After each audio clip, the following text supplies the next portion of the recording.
What if I told you that the United States overthrew a sovereign kingdom on foreign soil before it ever became a global superpower?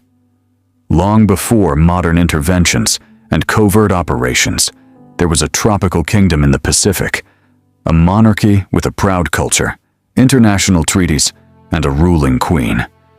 And in 1893, it was overthrown. This is the story of what many historians call America's first coup, the overthrow of Hawaii. Before it was the 50th U.S. state, Hawaii was an internationally recognized nation. The islands were unified in 1810 by Kamehameha I, who established the Kingdom of Hawaii. Over the next decades, Hawaii developed diplomatic relationships with major powers like Britain, France, and the United States. By the mid-1800s, Hawaii had embassies abroad, treaties with world powers, and a constitutional monarchy. But Hawaii's location made it strategically valuable. Sitting in the middle of the Pacific Ocean, it was a critical stop for trade, whaling ships, and eventually military power projection.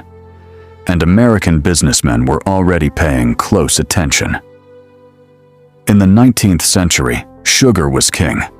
American missionaries had arrived in Hawaii decades earlier.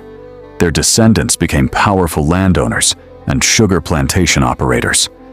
Over time, these American businessmen gained enormous economic influence. In 1875, the Reciprocity Treaty between Hawaii and the United States allowed Hawaiian sugar to enter U.S. markets tariff-free. This made plantation owners extremely wealthy, but it also made Hawaii economically dependent on the U.S. Then came the McKinley Tariff of 1890, which removed the advantage Hawaiian sugar had over foreign competitors. Profits plummeted, and plantation elites began thinking about a solution: annexation by the United States.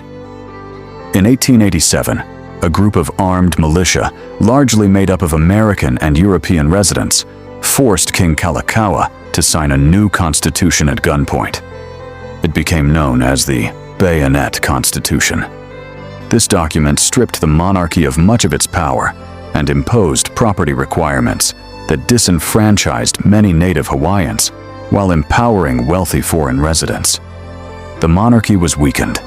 Foreign businessmen were strengthened. The balance of power had shifted. When King Kalakaua died in 1891, his sister, Liliʻuokalani, ascended the throne. She was determined to restore authority to the monarchy and return political power to native Hawaiians. In 1893, she proposed a new constitution that would reverse the Bayonet Constitution's limitations.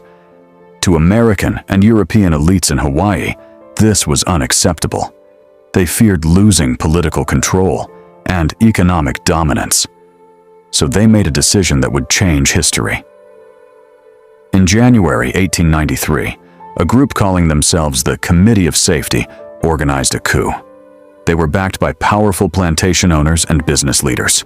Crucially, they received support from U.S. Minister to Hawaii, John L. Stevens. Stevens ordered U.S. Marines from the USS Boston to land in Honolulu. Although they claimed to be neutral, their presence intimidated Royalist forces. Facing the possibility of bloodshed, Queen Liliʻuokalani yielded her authority under protest, trusting that the United States would investigate and restore her throne. The monarchy fell. A provisional government was established, and Hawaii's sovereignty was shattered. Not everyone in America supported what happened. President Grover Cleveland launched an investigation into the overthrow. The Blount report concluded that U.S. officials had improperly aided the coup. Cleveland called it an act of war and attempted to restore the Queen. But political opposition in Congress blocked him. The provisional government refused to step down, and the momentum toward annexation continued. In 1898, during the Spanish-American War, Hawaii's strategic importance became undeniable. Under President William McKinley, the United States annexed Hawaii through a joint resolution of Congress. No treaty of annexation was ever ratified. In 1900, Hawaii became a U.S. territory. In 1959, it became the 50th state. But for many native Hawaiians, the events of 1893 were never resolved. In 1993, 100 years after the overthrow, the U.S. Congress passed the Apology Resolution, formally acknowledging America's role in the coup. The overthrow of Hawaii remains a powerful example of economic interests, military power, and political ambition converging to topple a sovereign nation. Was it strategic necessity, economic opportunism, or America's first step into overseas empire? The debate continues. If you found this story fascinating, make sure to like and subscribe for more deep dives into overlooked moments in history. Because sometimes, the most important chapters aren't the ones we're taught in school.